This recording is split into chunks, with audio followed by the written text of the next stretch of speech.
Sir வணக்கம். அது வாங்க. வணக்கங்க. எப்படி இருக்கீங்க சார்? நல்லா இருக்கேன், நல்லா இருக்கேன், நல்லா இருக்கேன். Super sir, super. Sir Annamalai வந்து இப்ப பாஜகவுலருந்து வெளியேறியிருக்காரு. நீங்களும் அந்த அண்ணாமலை அன்பு கூட்டத்துல ஒரு மாநில தலைவரா பொறுப்புல இருந்திருந்திருக்கீங்க. ஆமா, ஆமா, ஆ ஆமா. அந்த பொறுப்புல இருந்து இப்ப அந்த விலகலுக்கும் எதுவும் தொடர்பு இருக்கா சார்? பொறுப்புல இருந்து விலகல. அதாவது என்ன விஷயம்னு கேட்டீங்கன்னா, ஓகே, தலைவர் வந்து கொஞ்சம் நாள் பொறுத்துருங்க. ஓகே, அரசியல் இயக்கம் நடத்துறதுங்கிறது சாதாரண விஷயம் கிடையாது. கொஞ்சம் பொறுமையா இருப்போம். ஓகே. அந்த அந்த அண்ணாமலை அன்பு கூட்டத்த நம்ம வேகப்படுத்த வேண்டாம்னு சொன்னாங்க. அதனால விலகிறோம். ஓ! சரி, சரி, சரி, சரிங்க வேற. சார். நாம அது அண்ணாமலை அவங்களுடைய தீவிர ஆதரவாளர். அதுல மாத்து கருத்து இல்ல. ஓகே. இப்ப கட்சியிலருந்து விலகியிருக்காரு சார். அடுத்த கட்ட நடவடிக்கை அடுத்து என்ன சார் இருக்கும்? அவரு தமிழக நலன் சார்ந்த ஒரு தனித்த அடையாளத்தோட ஒரு அரசியல் இயக்கம் ஆரம்பிக்கிறதா தான் தகவல். Okay, okay, okay. இப்ப தமிழக மக்களுக்கு இப்ப கிட்டத்தட்ட பார்த்தோம் அப்டின்னா, விஜய நோக்கி தமிழக மக்கள் எல்லாமே நகர்ந்துட்டாங்க அப்படிங்கிற ஒரு டாக் ஒண்ணு போயிட்டு இருக்கு. இப்ப இந்த மாரி நேரத்துல வந்து இப்ப அண்ணாமலை அவர்கள் வந்து கட்சி தொடங்கினார் அப்டின்னா, அவருக்கு வந்து ஆதரவு இருக்கும்னு நீங்க நினைக்கிறீங்களா சார்? இல்ல என்ன விஷயம்னு கேட்டீங்கன்னா, ம், தமிழக வெற்றி கழகம் அல்லது தமிழக முதல்வர் இன்றைய முதல்வர் மாண்புமிகு முதலமைச்சர் விஜய் அவர்கள் வந்து ம். ஆ, அவருடைய அரசியல் தொடக்கம் அல்லது அரசியல் பணியில அதுல வந்து அதுல எதுல வெற்றி அடைஞ்சிருக்காருன்னு நான் நினைக்கிறேன்னா, ஓகே. ஜாதி தோத்து போயிருக்கு, புரியுதுங்க சார். மதம் தோற்று போயிருக்கு. ம், ம். பணம் கொடுத்து வெற்றி பெறலாங்கிற வந்து அந்த அரசியல் கட்சிகள், அதாவது மக்களுடைய பணத்தை எல்லாம் கொள்ளையடிச்சிட்டு தேர்தல்ல ஓட்டுக்கு பணம் கொடுத்து வெற்றி பெறலாங்கிற அந்த மாயை தகர்க்கப்பட்டு ஓகே. எளிய மக்களும் பதவிக்கு வர முடியும் அப்படிங்கிறத அவரு திரு விஜய் அவர்கள் வந்து நிரூபிச்சிருக்கார். ம், ம். அதுக்கு காரணம் என்னன்னு கேட்டீங்கன்னா, திமுக மேல இருந்த மிகப்பெரிய கோபம். அதாவது இன்னும் சொல்ல போனீங்கன்னா, திமுகவுக்கு எதிர்ப்பா வீசிய அலை அதிமுக மேல ஒரு நம்பிக்கை இல்ல. ஓகே.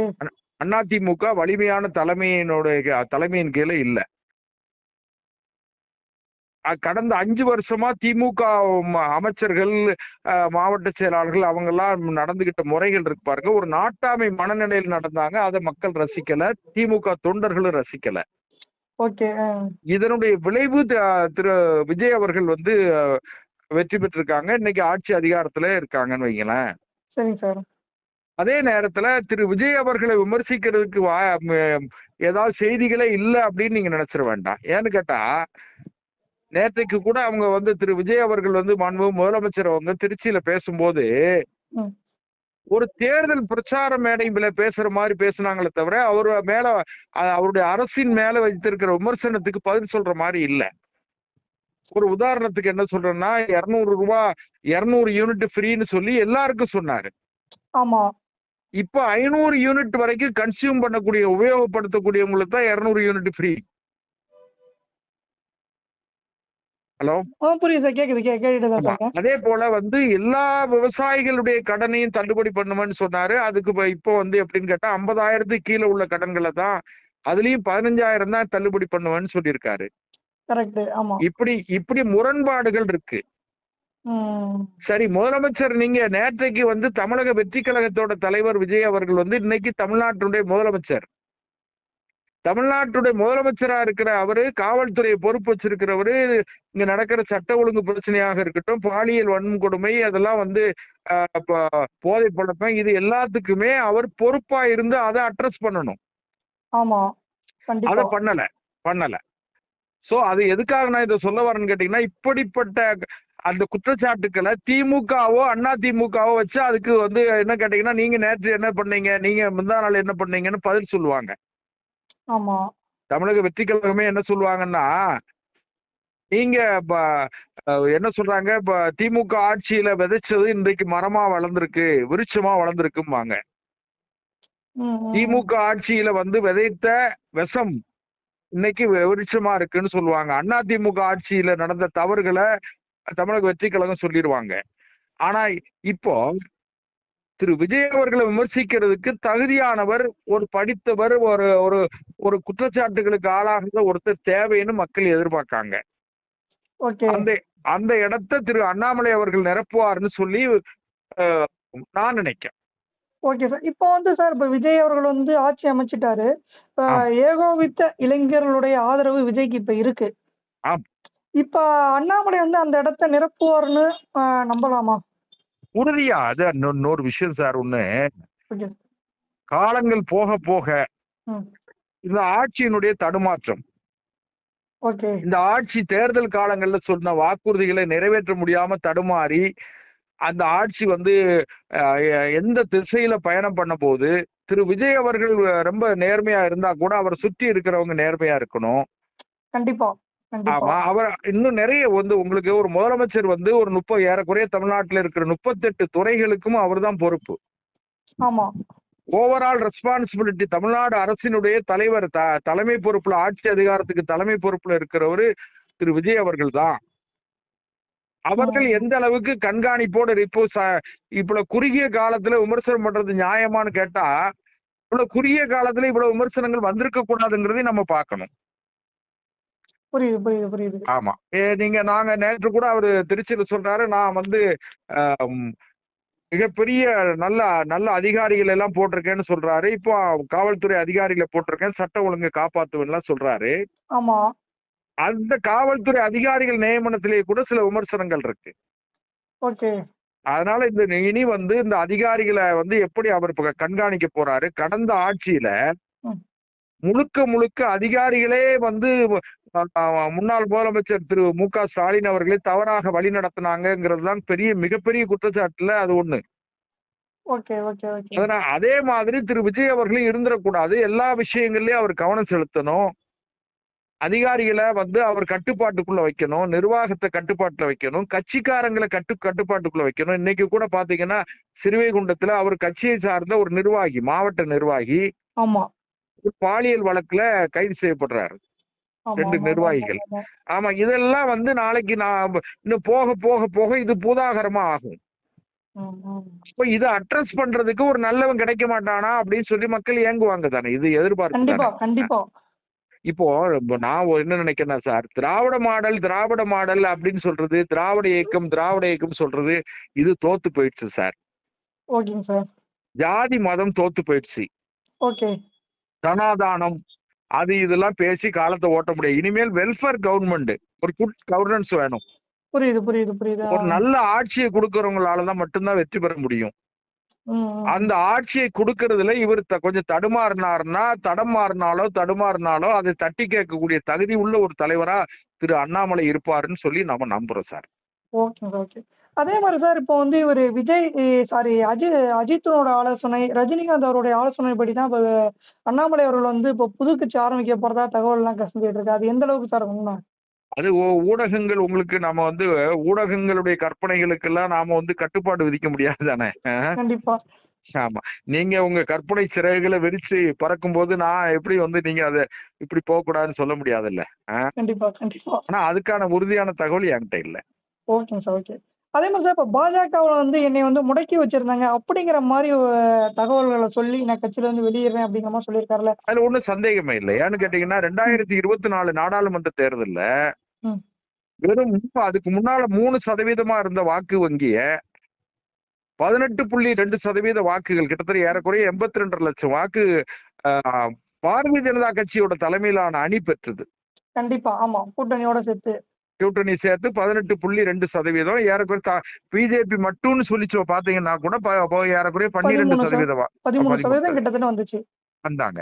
ஆமா, அப்படி ஆமா, ஆமா. இருக்கும்போது நீக்கிட்டு ம். அது எதுக்காகன்னு கேட்டீங்கன்னா அதிமுகவோட கூட்டணி வைக்கிறதுக்காக தன்னுடைய சொந்த கட்சி தலைவரை நீக்கிட்டு வேற ஒருத்தரை போடுறாருங்க போது, அதுவும் தேர்தல் யுத்தகால நெருக்கடியில, ஆ, ஆ. ஒரு தேர்தல் நெருக்கடியில அந்த கட்சி தலைவரை அண்ணாமலை அவர்களை மாத்துனது பாரதிய ஜனதா கட்சி செய்த மிகப்பெரிய வரலாற்று பிழை. ஓகே. அதனுடைய விளைவுதான் இன்னைக்கு பாரதிய ஜனதா 2.9% வாக்கு 3%க்கு கீழே போயிடுச்சு. ம். அதுதான் காரணம். நம்ம பொதுவாவே சொல்றது என்னன்னா சார், அரசியல் சாணக்கியன் அப்படின்னு சொல்லி அமித்ஷாவ சொல்லுவாங்க. ஆனா ஆமா. அவருடைய கணக்கு இப்ப தமிழக பாஜக அரசியல்லயும் சரி, ஒட்டுமொத்த தமிழக தேர்தல்லையுமே அவருடைய கணக்கு அப்படிங்கிறது தப்பாயிருச்சு நம்ம இதுல எடுத்துக்கலாமா? நிச்சயமா. நான் அதுல என்ன விஷயம்னு கேட்டீங்கன்னா, ம். பொதுவாவே அகில இந்திய கட்சிகள் வந்து கட்சிகளுடைய அந்த போக்கு இருக்கு பாருங்க. ஆமா. ஆதிக்க மனப்பாங்கு உள்ள இதுதான். ஏன்னு கேட்டா மாநில தலைவர்கள் ஒரு சுயமா முடிவெடுக்க முடியாது ஒண்ணு. கண்டிப்பா. பாரதிய ஜனதா கட்சியை பொறுத்த வரைக்கும் தமிழிசை அம்மா வந்து அவங்க கவர்னரா இருந்தவங்க. இதுவரை 7 தேர்தல்ல நின்றுருக்காங்க. எல்லா தேர்தலையும் தோற்றிருக்காங்க. ஆமா. அதே மாதிரி திரு எல் முருகன் வந்து மத்திய அமைச்சராகவும் இருக்காரு. மறுபடியும் மாநிலத்திலையும் அவர் வந்து ஏன் சட்டமன்றத்துக்கு தேர்தலுக்கு நிக்கணும்?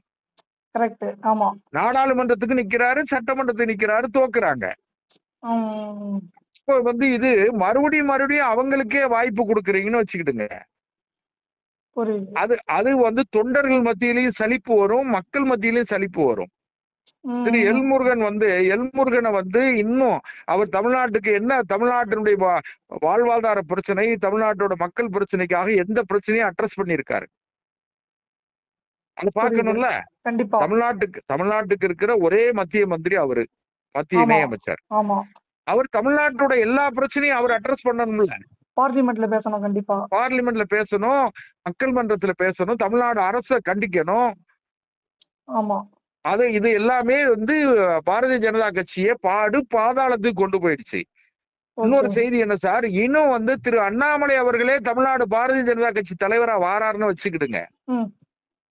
அவராலேயே மறுபடியும் இந்த பாரதிய ஜனதா கட்சியை மறுபடியும் பழைய இடத்துக்கு கொண்டு வந்துட பண்ண முடியாது.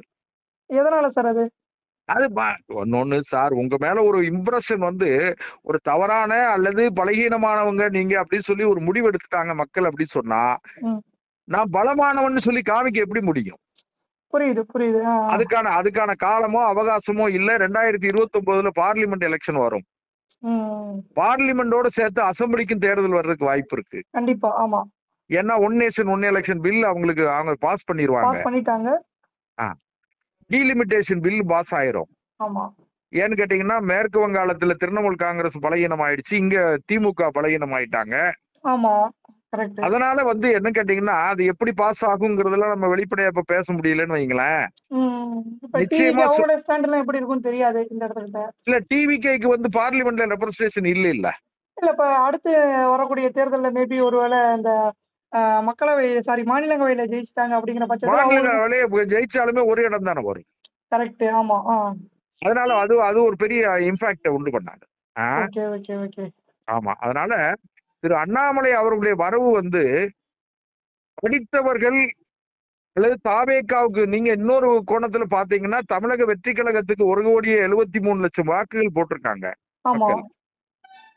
ஆனா பதிவான வாக்குகள்ல வாங்கினது வந்து 4.5 கோடி வாக்குகள்ல 1.25 கோடி வாங்கியிருக்காங்க. 2.25 கோடி வாக்குகள் அவங்களுக்கு எதிரா இருக்கு. புரியுது. அந்த வாக்குகள்ல வந்து இன்னும் எதிர்காலத்துல அது எப்படி இருக்கும், அவங்க எப்படிப்பட்ட எதிர்பார்ப்போட கூடிய ஒரு தலைவர் வேணும்ல. ஒரு நல்ல எதிர்பார்ப்புகளோட கூடிய ஒரு அறிவார்ந்த ஒரு யோக்கியமான தலைவர் வேணும்னு சொன்னா அந்த இடத்த வந்து திரு அண்ணாமலை அவர்கள் இட்டு நிரப்பக்கூடிய சக்தி அண்ணாமலைக்கு இருக்கிறதா நான் நினைக்கிறேன் சார். Okay sir. உங்களுடைய பல கருத்துகள் நம்ம நேயர்களோட பகிர்ந்துட்டீங்க சார். ரொம்பவே நன்றிங்க சார். நன்றிங்க சார்.